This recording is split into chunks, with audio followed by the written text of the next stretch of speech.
सबसे पहले सभी को नमस्कार। आज का जो टॉपिक है ब्लड ट्रांसफ्यूजन। हम लोग सुने होंगे कि ब्लड देना है, ब्लड लेना है, ब्लड डोनेशन करना है, ब्लड ट्रांसफ्यूजन कराना है। सबसे पहले ब्लड ट्रांसफ्यूजन टॉपिक स्टार्ट करने के पहले सीधी बात, नो बकवास। मनुष्य एक सामाजिक प्राणी है और हम क्या करते हैं, जितने में रहते हैं उतना में अच्छा सोचते हैं। यदि हम आज कोई कपड़ा, खाना पीना, सारे खाना पीना, गाड़ी, जितना भी मेरे पास हो सकता है, जिस तरह का आदमी कमाता है वह अपने पसंद के अनुसार द बेस्ट गाड़ी रखता है। खाना खाने में भी चाहता है कि हम इतना पैसे वाले हैं, जो भी जिस मैंने मीडियम है, ज़्यादा पैसा वाला है, उसके अनुसार से खाना खाना पसंद करता है, कपड़ा पहनना पसंद करता है, लाइफ को जीना पसंद करता है। लेकिन फिर भी हम कहीं कहीं अपने स्वास्थ्य के प्रति, जहाँ पे हमको जरूरत है चुनाव करने का, कि जिस चीज का हमको चुनाव करना है, हमको इलाज कैसे कराना है, कहाँ कराना है, किस तरह का ब्लड हमको चढ़वाना है, कौन सा हॉस्पिटल चूज करना है, किस तरह का ब्लड चढ़ाने से हमको क्या फायदा नुकसान हो सकता है, यह चीज हम लोग नजरअंदाज कर देते हैं। और या घबराहट में कहिए, या फिर गलतफहमी में कहिए, या फिर किसी के बात में आकर जो उल्टा पुल्टा काम कर लेते हैं। इसी से रिलेटेड आज का टॉपिक था कि खून चढ़ाना। खून तब चढ़ाया जाता है जब आदमी के शरीर में खून की कमी होती है। तो जो ब्लड चढ़ाया जाता है, तो हम लोग बिहार में हैं।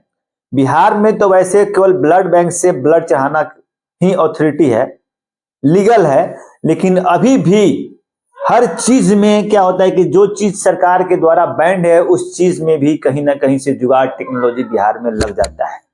वैसे ही कुछ ब्लड बेचने वाले अस्पतालों से मिलकर लोगों को बेवकूफ बनाते हुए ब्लड बैंक से ब्लड नहीं बेचकर खुलेआम लोकल ब्लड, रिक्शा, ठेला, स्माइकर का ब्लड बेचते हैं और अस्पताल वाले उसको लेकर चढ़ाते हैं, जिससे मरीजों को बहुत सारा फायदा तो नहीं होता है, उल्टे उनको बहुत सारा नुकसान होता है। और कभी कभी यह उनके जान पर बन आती है और उनका किडनी खराब हो सकता है, उनके रिएक्शन करने पर उनका जान भी जा सकता है।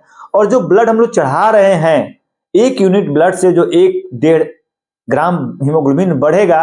लेकिन यदि हम स्माइकर का, जो रिक्शा ठेला वाला का ब्लड अगर खरीद के चढ़ाते हैं, हम नहीं जानते कि ब्लड वो कहां से आ रहा है। लेकिन जो ब्लड बैंक से ब्लड नहीं मिलता है, लोकल जो ब्लड होता है, वह 10, 15, 20 अपना आदमी रखता है और उसी से ब्लड ले लेके बेचता है। और उसको कौन कौन सा बीमारी है यह पता नहीं है, वह बीमारी हमारे अंदर आ सकता है। या फिर उसके बार बार ब्लड देने के चलते वह दारू के नशा में, स्माइक के नशा में ब्लड देता है और उसके ब्लड में कुछ नहीं, केवल पानी रहता है, उससे कुछ भी हीमोग्लोबिन नहीं बढ़ता है और उसके चलते मरीज की जान पे बन आती है।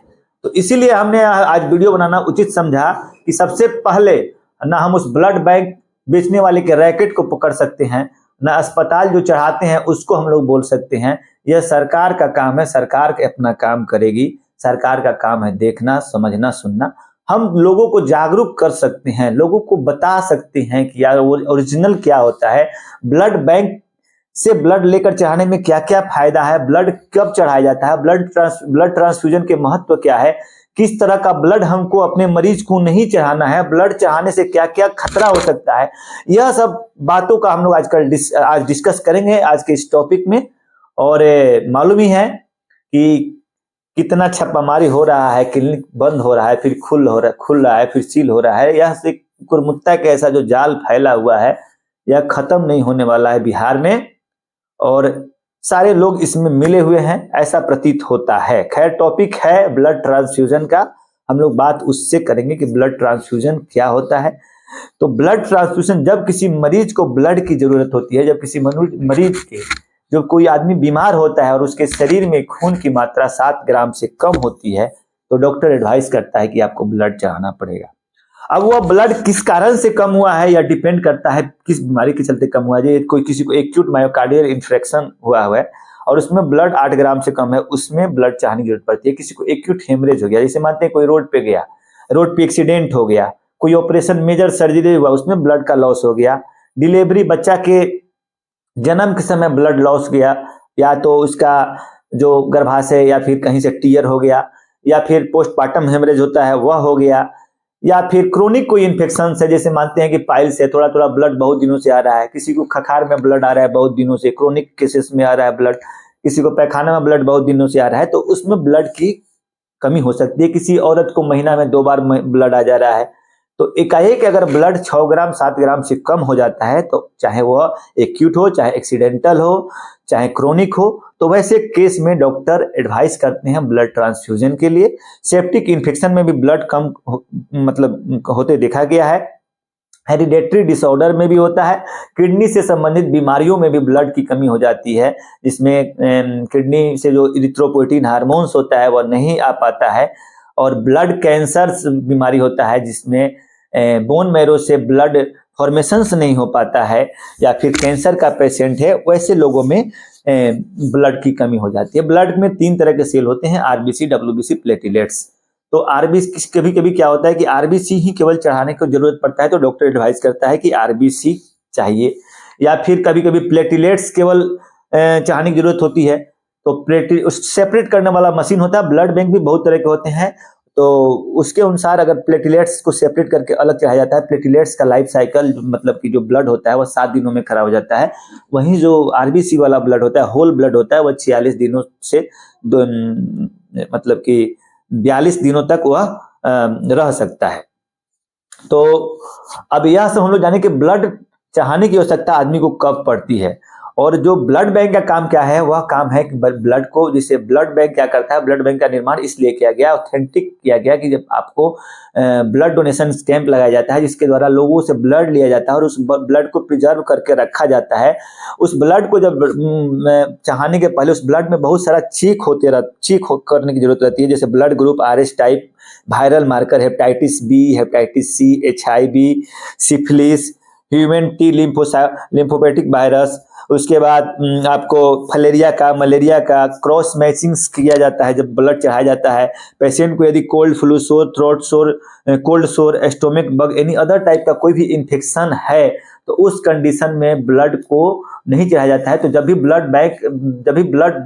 बैंक जो होता है किसी पेशेंट का ब्लड लेता है, तो यह सब सारा जांच करने के पश्चात उस पर लेवलिंग करके उसका पूरा रजिस्टर मेंटेन करके उसको प्रिजर्व करता है। ब्लड को 2 से 8 डिग्री टेम्परेचर पे रखना पड़ता है और उसमें केमिकल डाल के रखा जाता है, जिससे वह अनेकों सप्ताह तक खराब नहीं हो सकता है।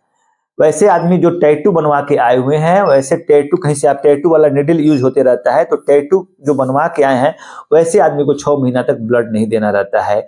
या फिर आप कोई दांत का माइनर सर्जरी, माइनर प्रोसीजर हुआ है तो 24 घंटा, मेजर प्रोसीजर हुआ है तो 1 महीना तक आप ब्लड डोनेट नहीं कर सकते हैं। यदि कोई आदमी 18 साल से कम है, 65 साल से उसका उम्र ज्यादा है, तो वैसे लोग ब्लड डोनेशन नहीं कर सकते हैं।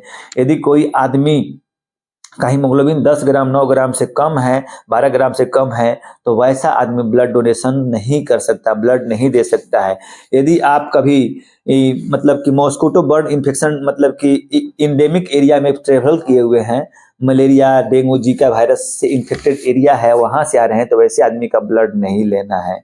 यदि आपको सेक्सुअल माने अनेक लोगों से संबंध बनाने का एक्टिविटी है और आपका हिस्ट्री रहा है, तो वैसे लोगों का ब्लड नहीं देना है। कोई आदमी ड्रग का यूज रेगुलर करता है, ड्रगिस्ट, आजकल स्माइक ड्रग का लोग एक ही सिरिंज से बहुत सारे लोग इस्तेमाल करते हैं, तो वैसे मैंने बोला ना कि ड्रग जो रिक्शा ठेला वाला होता है वह ड्रग, स्माइकर दारू के नशे में अपना ब्लड बेचता है। वैसे तो बहुत दिन पहले इस पे बहुत सारा लगाम लगा हुआ है, लेकिन छोटे छोटे जगहों पे अभी भी शायद यह काम हो रहा है। सरकार को इसमें देखने की जरूरत है। तो ब्लड ऐसे ऐसे लोगों को नहीं देना है। प्रेग्नेंट औरत को ब्लड नहीं देना है।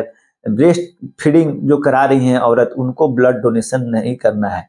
तो ब्लड डोनेशन जरूरी भी है। क्यों जरूरी है? ब्लड डोनेशन के द्वारा हम लोग क्या करते हैं, हम लोग फ्री हेल्थ सर्वे अपना करा लेते हैं। जो ब्लड डोनेशन कराने जाएगा वह इतना सारा टेस्ट कराना पड़ता है, उसके बाद में उसका ब्लड डोनेशन होगा।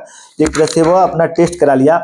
हार्ट के हेल्थ को इम्प्रूव कर सकते हैं। ब्लड डोनेशन करने से क्या फायदा होता है कि हार्ट में स्ट्रोक आने का और हार्ट अटैक आने का खतरा कम हो जाता है।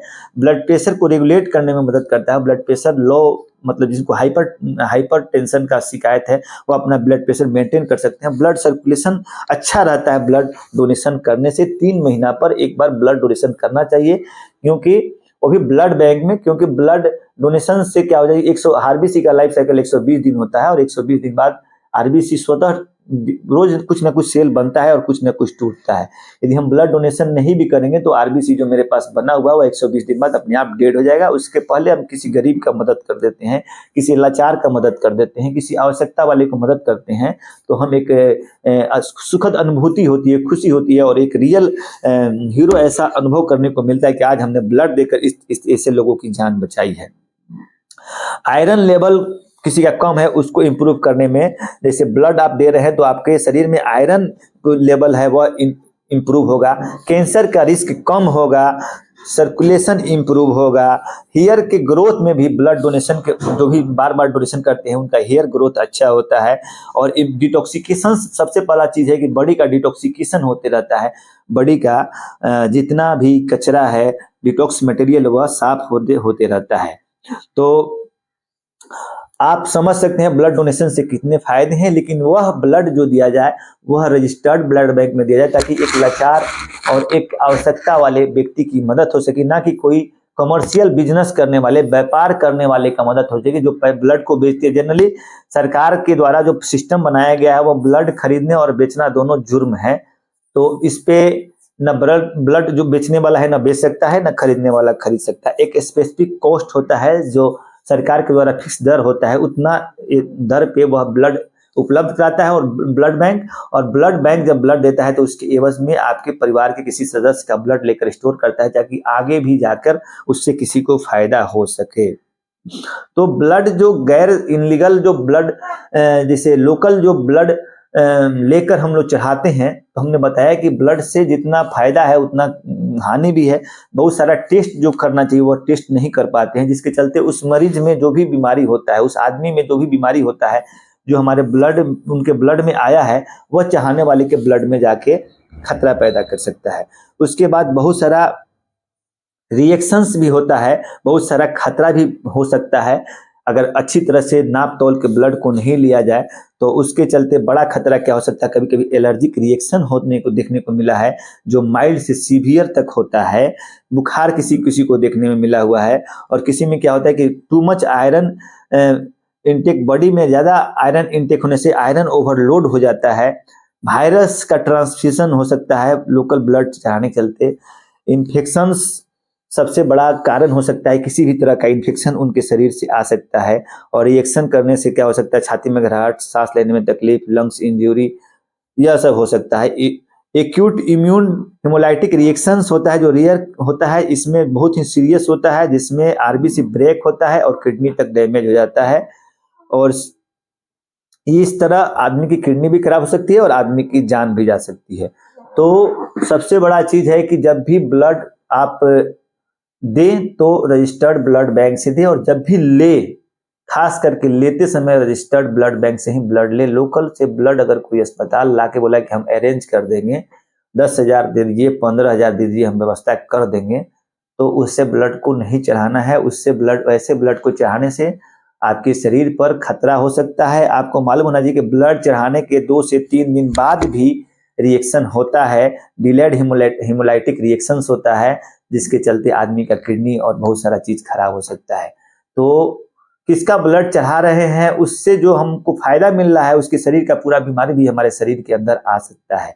अब किस ग्रुप का आदमी, कौन सा आदमी किसको ब्लड दे सकता है, कौन सा आदमी किसको ब्लड ले सकता है, तो डोनर, जैसे ओ पॉजिटिव, ओ ग्रुप का कोई डोनर है तो वह ओ को ब्लड दे, वह डोनेट किसको कर सकता है, ओ वाले को, ए वाले को, बी वाले को, ए बी वाले को। ए वाला है ए बी को करेगा, बी वाला है बी और ए बी को करेगा, और ए बी वाला करेगा। वहीं रिसीव जो ब्लड है, रिसेप्टर ब्लड है, वह क्या करता है, ओ पॉजिटिव है, ओ पॉजिटिव ओ निगेटिव से रिसीव करेगा, ओ निगेटिव से रिसीव करेगा, ए पॉजिटिव ओ निगेटिव, ए पॉजिटिव ए निगेटिव से रिसीव करेगा। अगर ए निगेटिव है तो ओ निगेटिव और ए निगेटिव से रिसीव करेगा। अगर बी पॉजिटिव है तो O positive O negative B positive B negative से रिसीव करेगा, और बी निगेटिव है तो ओ निगेटिव और बी निगेटिव से रिसीव करेगा। अगर ए बी पॉजिटिव है तो O positive O negative A plus A minus B plus B minus A B minus से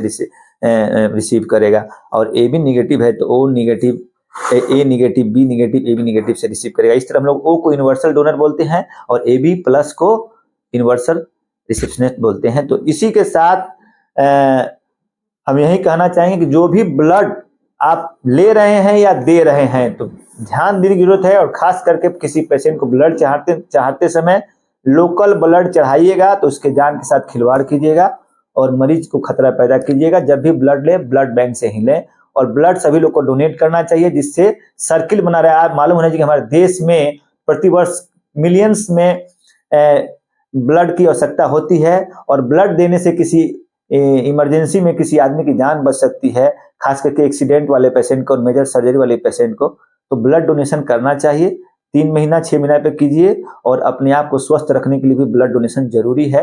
हमने बताया कि किस किस बीमारी में फायदा होता है। चलिए, जय हिंद।